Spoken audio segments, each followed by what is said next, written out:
Une des premières qualités que l'on doit avoir pour aller au bout de cette profession, c'est apprendre l'échec. C'est le sentiment de ne pas avoir défendu assez bien.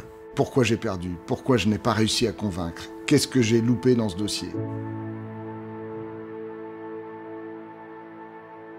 Quand vous avez la responsabilité de défendre quelqu'un avec des enjeux humains très lourds et que vous perdez alors que vous pensez que votre cause était juste, c'est à la limite du soutenable.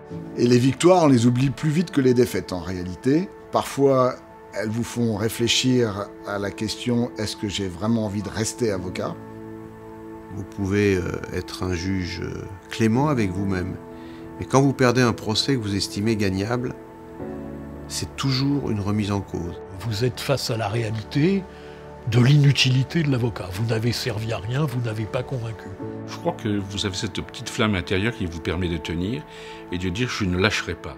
Il m'arrive souvent de me sentir comme un gladiateur qui descend dans l'arène pour combattre.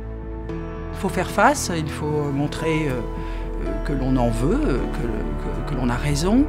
Et c'est ça qui est jubilatoire pour l'avocat, c'est-à-dire de se dire « j'ai trouvé l'idée, j'ai convaincu et j'ai trouvé l'idée ». C'est parvenir par le magistère de la parole, par les mots, à amener les personnes en leur racontant une histoire, parce que c'est ma manière de faire, à les amener à la thèse que vous défendez. Je suis allée au bout du dossier, au bout de l'argumentation, je connais tout par cœur. On a une formule qu'on sort souvent chez les avocats. Il n'y a que ceux qui ont perdu qui savent ce que gagner signifie.